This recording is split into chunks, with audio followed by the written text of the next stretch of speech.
மாநிலங்களவை எம்பி தேர்தலுக்கான அதிமுக சார்பில் வேட்புமனு தாக்கல் நடைபெறுகிறது. அதிமுக பொதுச் செயலாளர் எடப்பாடி பழனிசாமி முன்னிலையில் 2 வேட்பாளர்களும் வேட்புமனுக்களை தாக்கல் செய்திருக்கிறார்கள். அது குறித்தான காட்சிகளை பார்த்து வருகிறோம். அதிமுக சார்பில் செங்கல்பட்டு கிழக்கு மாவட்ட அவைத்தலைவர் தனபால் மற்றும் அதிமுக வழக்கறிஞர் பிரிவு செயலாளர் இன்பதுரை ஆகியோர் போட்டியிடுகிறார்கள். இந்த நிலையில் அதிமுக பொதுச் செயலாளர் எடப்பாடி பழனிசாமி முன்னிலையில் அவர்கள் வேட்புமனு தாக்கல் செய்யக்கூடிய அந்த காட்சிகளை பார்த்து வருகிறோம். விவரங்களோடு இணைகிறார் எமது செய்தியாளர் ராஜேஷ். விவரங்களை பதிவு செய்யலாம்.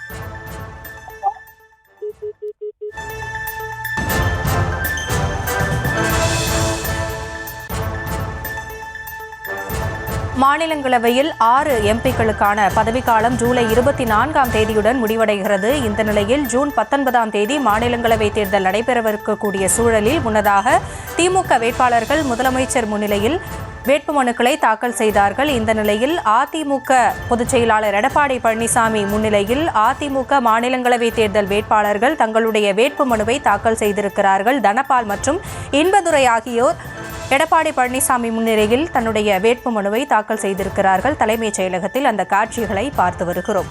ஜூன் 19ஆம் தேதி தேர்தல் நடைபெறவிருக்கக்கூடிய சூழலில் அதிமுக சார்பில் 2 வேட்பாளர்கள் போட்டியிடுகிறார்கள். அவர்கள் எடப்பாடி பழனிசாமி முன்னிலையில் வேட்புமனுக்களை தாக்கல் செய்தார்கள். விவரங்களோடு இணைகிறார் செய்தியாளர் ராஜேஷ். விவரங்களை வழங்கலாம்.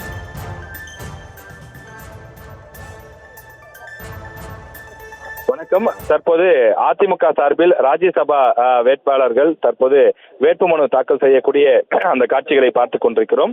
அதிமுக பொதுச் செயலாளர் இபிஎஸ் முன்னிலையில் அவர்கள் வேட்புமனு தாக்கல் செய்து கொண்டிருக்கிறார்கள். இதில் முன்னாள் அமைச்சர்களான KP முனுசாமி, அதே போல நத்தம் விஸ்வநாதன் மற்றும் செங்கோட்டையன் ஆகியோர் முன்னிலையில் இருக்கின்றார்கள்.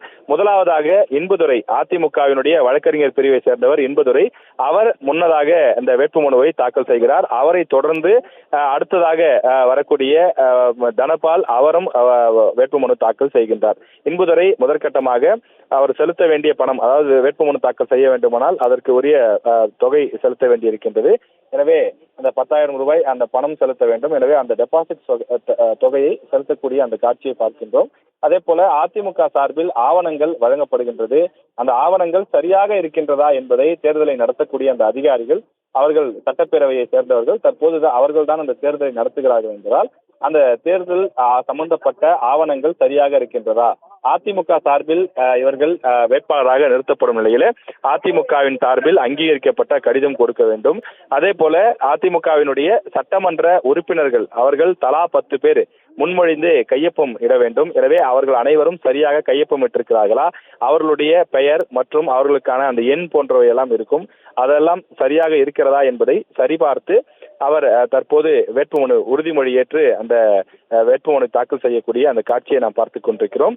திமுக சார்பில் திமுக தலைவரும் முதலமைச்சருமான மு.க. ஸ்டாலின் அவர்கள் முன்னிலையிலே அந்த 4 பேரும் வேட்புமனு தாக்கல் செய்திருந்தார்கள். அதே போல அதிமுக சார்பிலும் அதிமுகவினுடைய அந்த கட்சிக்கு தலைமையாக இருக்கக்கூடியவர் இபிஎஸ். எனவே இபிஎஸ் முன்னிலையிலே அவர்கள் வேட்புமனு தாக்கல் செய்யக்கூடிய அந்த காட்சியை பார்த்துக் கொண்டிருக்கிறோம். திமுகவினர் அனைவரும் வேட்புமனு தாக்கல் செய்துவிட்டு இந்த அறையை விட்டு தற்போது நகர்ந்து சென்று விட்டார்கள். எனவே தற்போது இங்கு தேர்தல் நடத்தக்கூடிய அதிகாரிகளும் அதிமுக சார்பில் நிர்வாகிகளும் மட்டும்தான் இருக்கிறார்கள். நாம் திரையிலேயே பார்த்துக் கொண்டிருக்கிறோம். இபிஎஸ் அமர்ந்து கொண்டிருக்கிறார். அருகில் வேட்புமனு தாக்கல் செய்யக்கூடிய ராஜ்யசபா எம்பி ஆக இருக்கிற வழக்கறிஞர் இன்பதுரை, அவர் தற்போது வேட்புமனு தாக்கல் செய்கிறார். அவருக்கு அருகிலேயே முன்னாள் அமைச்சர்களான அதிமுகவின் முக்கிய முகங்களாக இருக்கக்கூடிய KP முனுசாமி இருக்கின்றார். அதே போல நத்தம் விஸ்வநாதன் இருக்கின்றார்.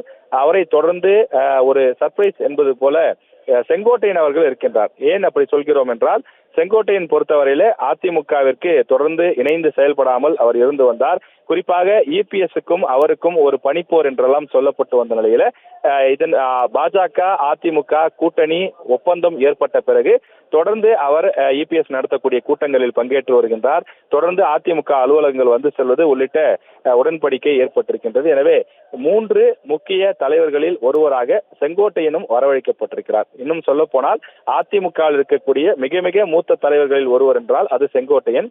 அவர் எம்ஜிஆர் கட்சி ஆரம்பித்த காலத்திலிருந்தே அதிமுகவுடன் பயணிக்கக்கூடியவர். எனவே அவருக்கு ஒரு அங்கீகாரம் அளிக்கக்கூடிய வகையிலும் இந்த 3 பேரில் ஒருவராக இந்த நிகழ்விலே பங்கேற்பதற்கு அவருக்கு அழைப்பு விடுக்கப்பட்டு அவருக்கு இந்த நிகழ்வு தற்போது அவர் பங்கேற்றிருக்கின்றார்.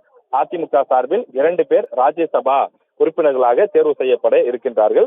இந்த 2 பேருமே எந்த விதமான ஒரு போட்டியும் இல்லாமல் அன்அப்போஸ்ட் என்று சொல்வது போல எதிர்ப்பே இல்லாமல் அவர்கள் தேர்வாக இருக்கின்றார்கள். அதற்கான அந்த காட்சிகளைத்தான் நாம் தற்போது திரையிலே பார்த்து கொண்டிருக்கின்றோம். அதிமுக சார்பில் இனி இந்த 2 பேர் தான் ராஜ்யசபா உறுப்பினர்களாக புதியவர்களாக இணைய இருக்கிறார்கள்.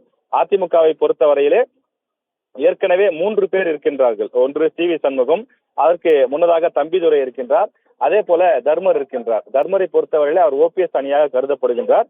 ஆனாலும் அதிமுக சார்பிலே 3 பேர் ராஜ்யசபா எம்பிக்களாக இருக்கிறார்கள். இனி அதிமுக ராஜ்யசபா எம்பிக்களுடைய எண்ணிக்கை 5ஆக உயரும். இந்த இருவரும் புதிதாக வேட்புமனு தாக்கல் செய்யக்கூடிய காரணத்தினாலே இந்த எண்ணிக்கை இனி 5ஆக உயரும். திமுகவை பொறுத்தவரையிலே அவர்கள் பெரும் பலத்தோடு இருக்கின்றார்கள். அது லோக்சபாவாக இருந்தாலும் ராஜ்யசபாவாக இருந்தாலும் திமுக மற்றும் திமுக கூட்டணியை சேர்ந்தவர்கள் அதிக எண்ணிக்கையில் இருக்கின்றார்கள். இந்த ராஜ்யசபாவை பொறுத்தவரையிலே ஒரு ராஜ்யசபா உறுப்பினர் தேர்வு செய்யப்படுவதற்கு 34 எம்எல்ஏக்களுடைய ஆதரவு தேவை.